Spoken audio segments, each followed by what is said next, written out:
by Fate, written by Whisperquill. Previously, in Chapter 3, Becca's voice trembled as she commanded, "Let go." Her expression was one of shock, her eyes wide and unblinking. Damien's thoughts raced, his face remaining neutral. "My mate is a human," he thought, struggling to process the revelation. "I don't want to dance with you," Becca insisted, her voice firm. Damien's anger flared. "Unfortunately for you, partners cannot be changed in the last dance," he retorted, his expression hardening. Becca felt unsettled by the sudden shift in Damien's tone. His words stung unexpectedly. Her anger simmered, yet beneath it lay an ache and vulnerability. She should despise him, this scar with his brooding intensity. But as the waltz swept them across the room, she wondered if there was more to him than met the eye.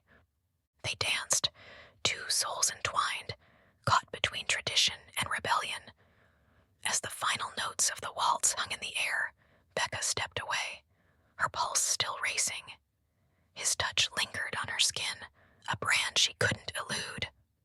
"Thank you," she muttered, her voice brittle before slipping through the crowd like a shadow, the ballroom blurring around her as the man who had held her so close lingered in her thoughts. Later that night, Molly leaned in closer, a mischievous glint in her eye. "You know," Becca was curious about how our parents are so chill with us living together with them. She couldn't wrap her head around it. Chris chuckled softly. "Well, she doesn't know the whole story that werewolves always stick together, and you are my mate. That makes you the Luna of this pack, as I am the Alpha. And in our world, we don't need a human marriage to be bound together. Our soulmate marks complete our union." Molly completed. On the city's outskirts, Damien was pacing in his lounge, his mind in turmoil.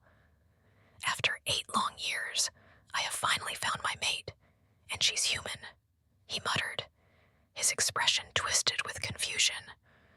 "But she felt nothing, no connection between us. How can that be?" He roared, his voice echoing with a mix of frustration and disbelief. After freshening up, Becca sat alone, her thoughts drifting back to Damien. "The first time I saw his eyes, I felt something. I don't know what, but..." Her expression remained neutral, yet her mind was a whirlwind of emotions.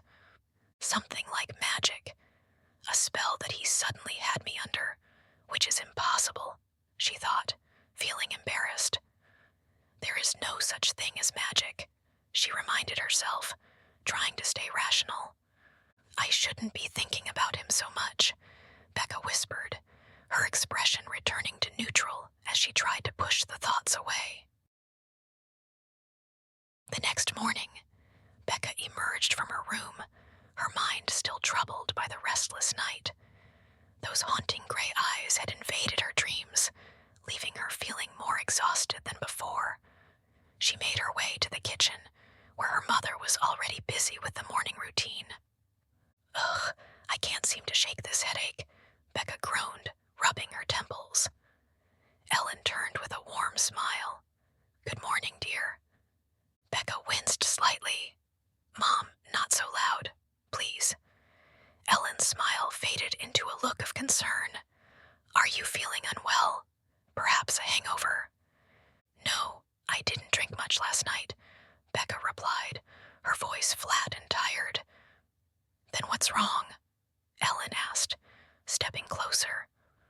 Becca leaned heavily against the kitchen counter, her hands cradling her head. "Too much socializing last night, I guess. Nothing that a cup of coffee can't fix." Ellin frowned, placing a hand on Becca's forehead. "Sweetie, you're burning up. Please, sit down immediately.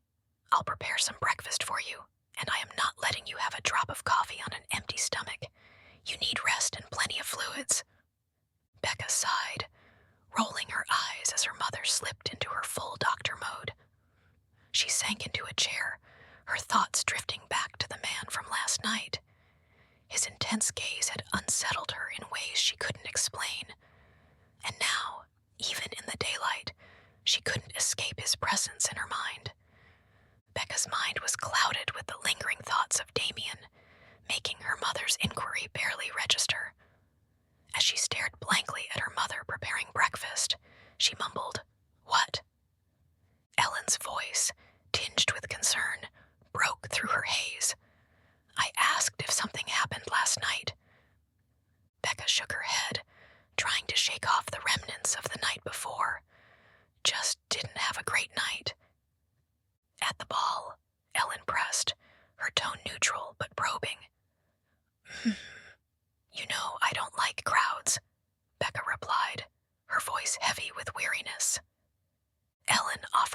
gentle smile. "Sweetheart, you're supposed to be enjoying yourself at this age, not hiding away." She placed a plate filled with some eggs and a glass of juice in front of Becca, along with a tablet. "Eat this, and then you're going straight to bed." Becca frowned, her expression pained. "I don't want to take medicine." Ellen's voice turned firm. "You don't have a choice, young lady. It's clear from your eyes that you didn't sleep well." "Yeah, I didn't," Becca admitted, confusion and frustration lacing her words. "Didn't enjoy yourself at all last night?" Ellin asked, her soft smile not quite reaching her eyes. "It was fine with Chris and Molly. Got to meet the mayor's family, too," Becca replied, her voice hardening as she thought, "and their insufferable elder son." "That doesn't sound so bad," Ellin said, her smile widening, oblivious to the storm brewing in Becca's mind. Becca sighed, her fatigue evident. "I am not hungry, Mom. It's fine. I will only have coffee." Ellin, ever the caring mother, smiled warmly. "You can take this to your room, but you should eat something." "Don't think I will forget about the medicine," Ellin added, her smile unwavering. "Fine, I'll remember to have it," Becca conceded. "Good girl," Ellin replied, satisfied. Ellin leaned in and kissed Becca on the cheek before she headed to her room for some much-needed rest. An hour later, Becca wandered into her mother's room, seeking solace. Finding it empty, she decided to stretch out on her mother's bed, hoping for some comfort. "I don't feel so good. My head hurts so bad," she murmured, her voice heavy with fatigue and sadness. As she lay there, a wave of confusion washed over her. "Everything hurts. Why is this happening all of a sudden?" she wondered aloud, frustration mingling with her pain. Minutes ticked by, and the exhaustion became overwhelming. Despite the discomfort, Becca's eyes grew heavy. She surrendered to the fatigue, drifting off to sleep in her mother's bed, seeking refuge in the much-needed rest. Serena's call came through just as Ellin was finishing up her chores. She invited Ellin over for dinner, insisting she bring Rebecca along. Serena's voice was warm and reassuring, a balm for Ellen's frazzled nerves after the recent house move. With a grateful smile, Ellin agreed and hung up. Determined to find Rebecca, Ellin headed to her room, but it was empty. A pang of worry struck her heart. She called out, her voice echoing through the quiet house. "Baby girl, where are you?" Rebecca, nestled in a deep sleep, heard her mother's voice faintly. She was too exhausted to respond, unaware that Ellin was searching for her. Ellen's footsteps quickened as she moved from room to room, her anxiety growing. She entered her bedroom, her eyes darting around. "Becca," she whispered, her voice tinged with concern. A slight movement under the bed covers caught her eye. Ellen's heart raced as she approached, her breath hitching. She gently pulled back the covers to reveal Rebecca, lying on her stomach, peacefully asleep. Relief washed over Ellin, and she couldn't help but smile at the sight of her daughter safe and sound. Ellin stood at the edge of her bed, her heart swelling with affection as she gazed at her sleeping daughter. "Here is my precious girl," she thought, a tender smile playing on her lips. Rebecca stirred, her eyes fluttering open. "Mom," she murmured. Ellen's smile softened. "Ah, did I wake you?" Rebecca shook her head slightly. "I made you some soup," Ellin said, her voice gentle and soothing. Rebecca sighed, still groggy. Be up in a minute." "Okay, keep this pillow under your head," Ellin said, adjusting the pillow for Rebecca's comfort. As Ellin moved to get up, Rebecca's hand shot out, grasping her mother's. "Don't go," she pleaded, her eyes filled with a mix of sadness and longing. Ellen's heart melted at the sight. She smiled reassuringly. "I am only going to heat your soup a little, honey," she said, giving Rebecca's hand a comforting squeeze before heading to the kitchen. "I will be back before you know it." Ellin smiled reassuringly at Rebecca. As she turned to leave, a thought crossed her mind. "She always does this," Ellin mused. "Whenever she's extremely sick, she becomes so clingy and needy, always finding her way into my bed." With a soft sigh, Ellin headed to the kitchen, her heart warmed by the familiar routine. She couldn't help but smile, knowing that despite the worry, these moments of closeness were precious. Rebecca lay in bed, her thoughts a tangled mess. I have never felt like this before, so distressed and unusual. And gosh, this pain. She winced, feeling the ache deep in her bones. After managing to sip some soup, she felt the fever and headache begin to ease, but her strength was still sapped. She could barely muster the energy to sit up. Her mother, ever the gentle caretaker, coaxed her back to sleep, whispering soothing words and tucking the covers around her snugly.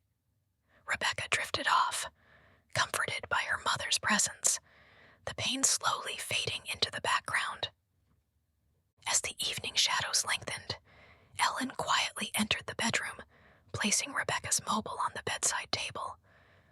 The soft glow from the lamp cast a warm light over Rebecca's face.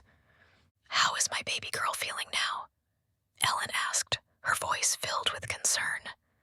Rebecca groaned softly, shifting under the covers. "Ugh, not too bad. Feeling better than the morning," she replied, managing a weak smile. Ellin returned the smile, relieved. "Your friend called, by the way." Rebecca's brow furrowed in confusion.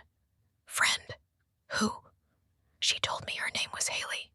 You were both supposed to meet today," Ellin explained. Rebecca's eyes widened in embarrassment. "I forgot." Ellin looked puzzled. "I haven't heard you mention any Haley before. I thought Chris and Molly were your only friends." Rebecca sighed, feeling a mix of guilt and frustration. "I am yet to tell you so many things," she thought, feeling the weight of unspoken words pressing down on her. She managed a small smile, hoping to ease her mother's concern. "I met her 2 days ago at the city grill. She talks a lot." Rebecca chuckled softly. Rebecca pushed herself to sit up straighter and picked up a glass of water from the bedside table. "According to her, we are already friends." Ellin laughed. "That's the fastest you have ever made any friend." "Trust me, I didn't know what was happening." Rebecca, smiling softly, shakes her head. Ellen's expression softened. "She sounded nice and concerned when I told her that you have been sick all morning." "Uh-huh," Rebecca murmured. "I would like to meet this girl," Ellin said thoughtfully. "Can you please call and tell her I can't make it today? She said she would show me around the city." Ellen's eyes widened in shock. "And you agreed?" Rebecca smiled. "I figured very early in our conversation that there was no way I was winning with this friend of mine." Ellin chuckled. "There isn't any need to call. I'll handle it." Rebecca's confusion deepened, her brow furrowing. "I don't understand." Ellin sighed softly, her expression gentle. "I told her she could stop by in the evening." Rebecca's eyes widened in shock, her voice rising. "You did not." Ellin raised a calming hand, her tone soothing. "Look, if I hear my daughter has made a friend, I would like to meet them." "But I don't know her that well yet, Mom," Rebecca protested, her voice tinged with worry and uncertainty. Ellin smiled reassuringly, her eyes warm. "It's fine. We just came here a few weeks ago. You can take your time to get to know her." Rebecca sighed, feeling a bit overwhelmed. "We also met at the annual ball last night." Ellen's eyebrows shot up in surprise. "Really? Oh, why am I surprised? Serena told me almost every person person in this city attends that event. Rebecca rolled her eyes playfully, a hint of sarcasm in her voice. Some people take it too seriously. Ellen's curiosity was piqued. What is that supposed to mean? She asked, her tone light but inquisitive. Rebecca shrugged, trying to sound nonchalant. Nothing. Quickly averted her eyes, she continued. Haley, she was also in the management. I guess she works with the mayor's family or something. Ellin nodded approvingly. That's good. With a warm smile, Ellin continued. All right. Now you get some rest before your friend arrives. If you're feeling better by tonight, we can head over to Serena's. And don't think I've forgotten. I want all the juicy details about those handsome boys you met at the ball. She winked playfully, and Rebecca couldn't help but roll her eyes. Stupid event, she thought. Rebecca's thoughts turned inward, embarrassment creeping in. Her mind wandered back to the ball, and a pang of discomfort hit her. I so don't want to think about what happened at the ball. Weirdly, the pain intensifies every time I think about last night, or worse, about him. Or is it just me overreacting, she wondered, feeling a mix of confusion and frustration. Present day, Rebecca's life had been a whirlwind for the past 3 months, a chaotic mix of emotions and events, and now she was about to relive the moment when everything changed. The night of Ellen's accident, the night her world flipped upside down. Flashback to the night of the accident. Rebecca trudged home after a particularly grueling day at work, her mind set on one thing: relaxation. She planned to spend the night watching Netflix and munching on popcorn.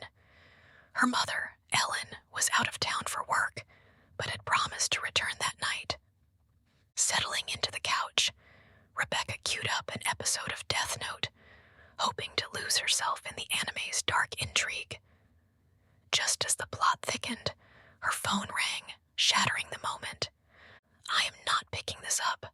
I am way too tired to have any conversation, especially if it is from that douchebag of a boss, she muttered, letting the call go to voicemail. Moments later, the phone rang again. Annoyed, Rebecca picked it up and put it on silent without even glancing at the caller ID. She tossed it aside on the couch, determined to enjoy her evening. 15 minutes later, a loud bang echoed through the house, followed by the urgent ring of the doorbell. Rebecca's heart skipped a beat. She wasn't expecting anyone. With a mix of curiosity and apprehension, she got up and made her way to the door. Rebecca glanced at the clock, confusion knitting her brow. It's almost 11. Who could that be? She muttered to herself. She shook her head, trying to dismiss the unease.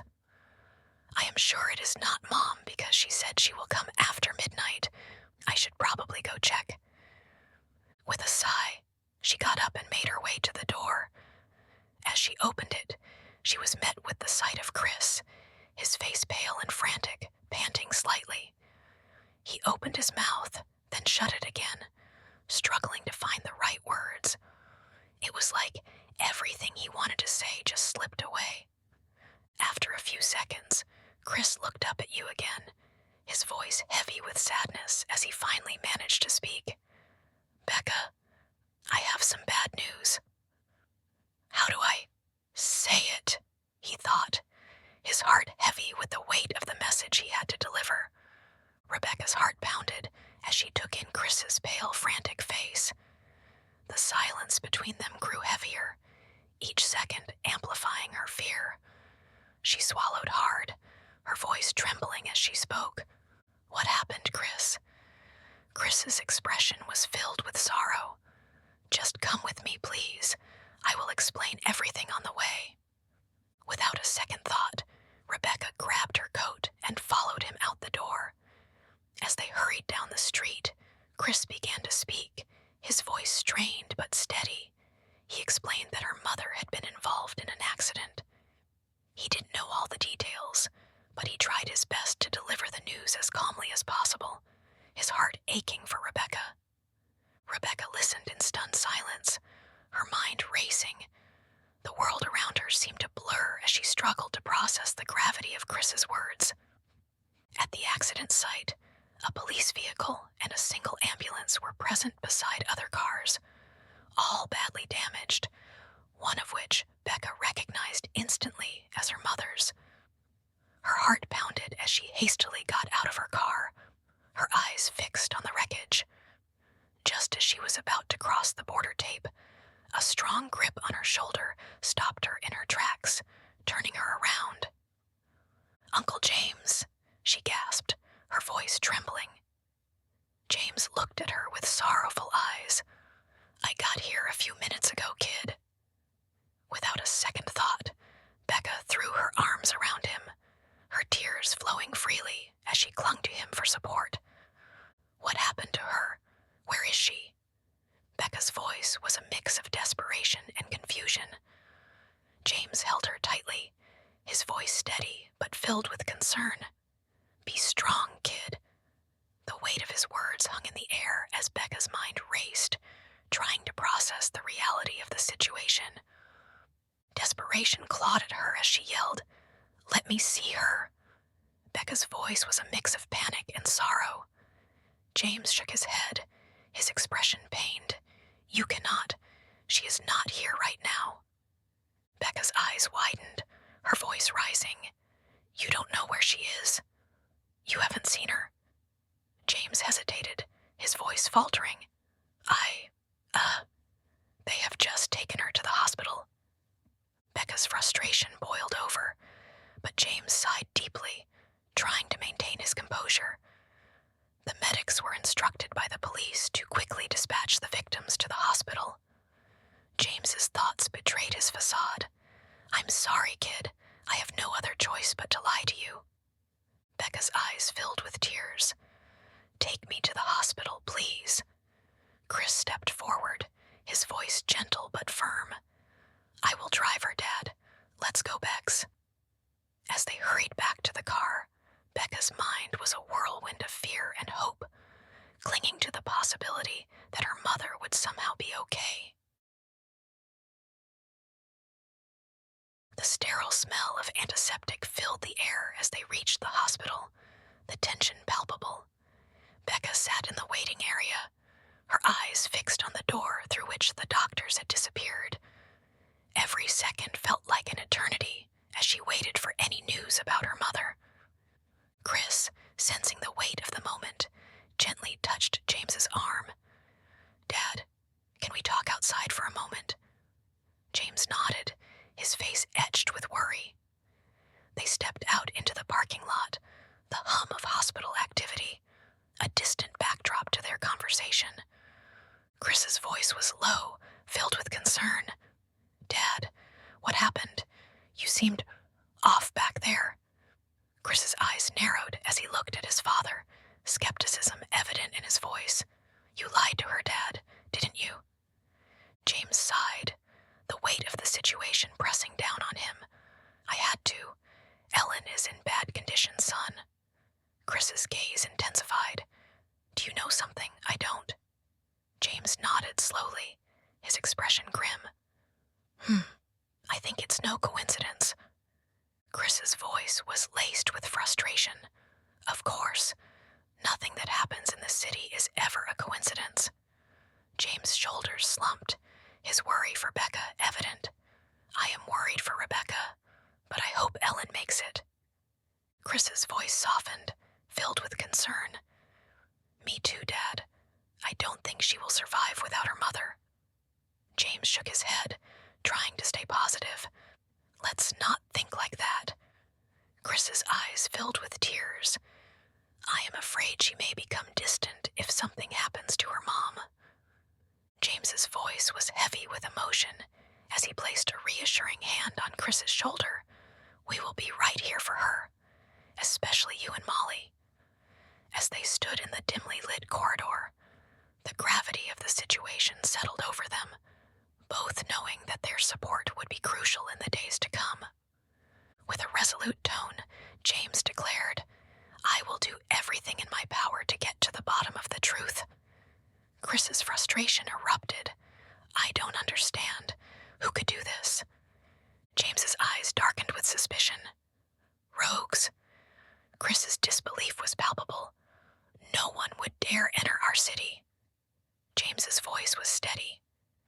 As you know, there was an incident a few weeks ago.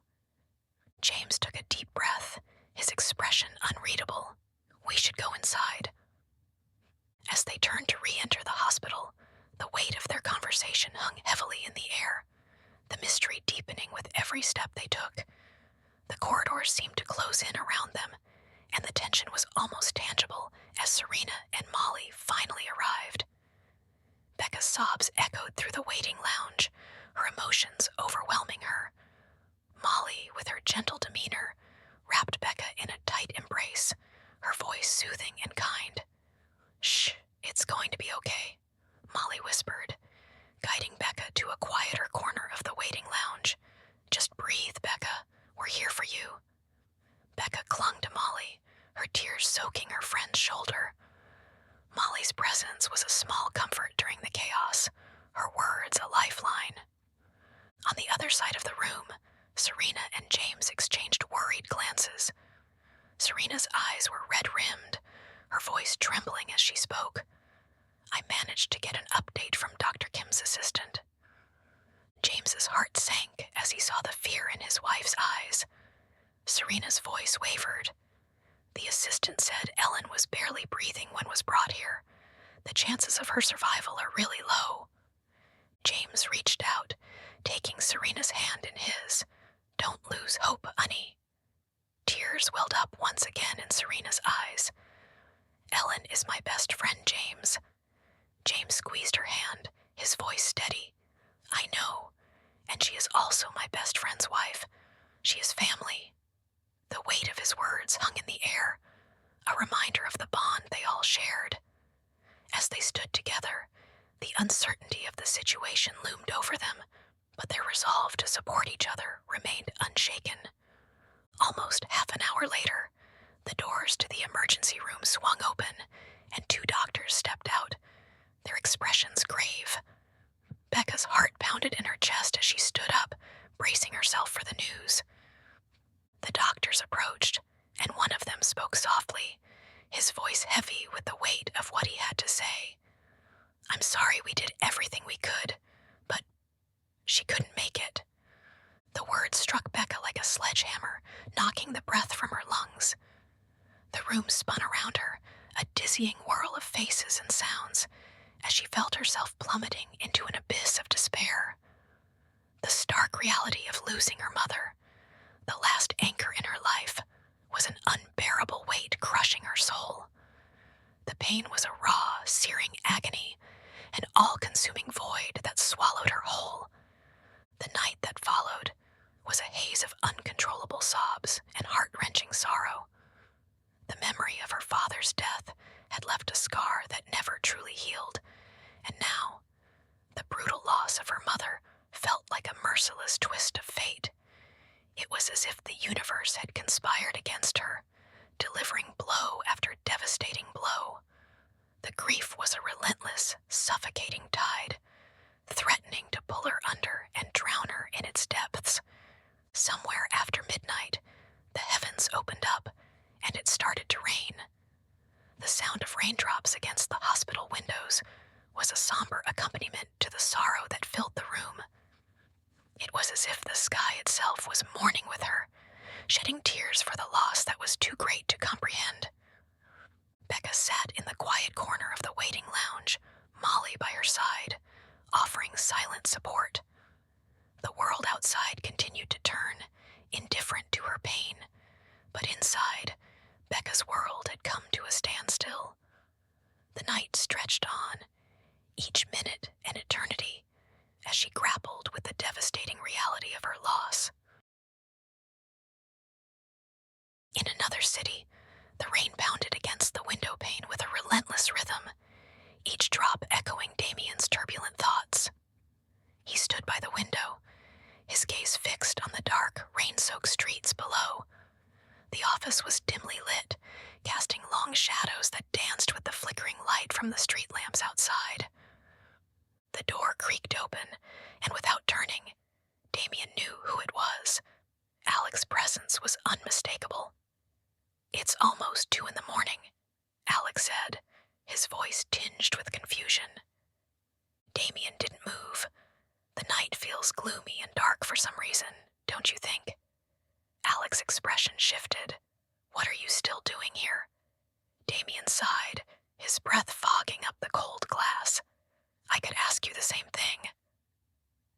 Alec stepped forward, now standing beside Damien. The two men, best friends since childhood, shared a silent understanding. Alec, the beta of the Silver Dawn Pack, was always there, a constant in Damien's life. You were harsh, Alec said, his tone calm but his eyes searching. Damien finally turned to face him. To who? Don't pretend like you don't know, Alec replied, his voice laced with sarcasm. Damien's eyes softened, the weight of the night pressing down on him. The rain outside mirrored the storm brewing within both men. Each drop that splattered against the window seemed to amplify the tension in the room. For Damien, the relentless downpour was a reflection of his inner turmoil, each raindrop a reminder of the chaos he felt he had to control. The cold, wet night deepened his sense of isolation and frustration, making his harsh demeanor feel justified in his mind. For Alec, the rain was a source of exasperation. It blurred the lines between right and wrong, making it harder for him to reach through to Damien. Damien's eyes remained fixed on the rain outside, the city lights blurring into a kaleidoscope of colors. The relentless downpour mirrored the storm within him. You drove me up here. You should go and take some rest. Alec's frustration was palpable, cutting through the sound of the rain. This is not what I want to hear. Damien sighed softly, his reflection a ghostly figure against the glass. I was not harsh. That is just who I am, and you know it. Alec's voice softened slightly, a plea hidden in his words. At least spare her the coldness, you know. I don't know what you are talking about. Damien snapped, his anger flaring like lightning in the storm. Don't be an ass, Alec shot back, his patience wearing thin, the tension between them crackling like thunder. Damien's expression turned, his voice icy and detached. Don't forget, I am your boss here. Alec's defiance was clear, unwavering. I don't care. Why did you act like that? You know I cannot stand inadequacy, Damien replied, confusion flickering in his eyes like a fleeting shadow. Alec's anger surged, his voice rising above the rain. You overreacted over a missing file. That was too damn important, Alec.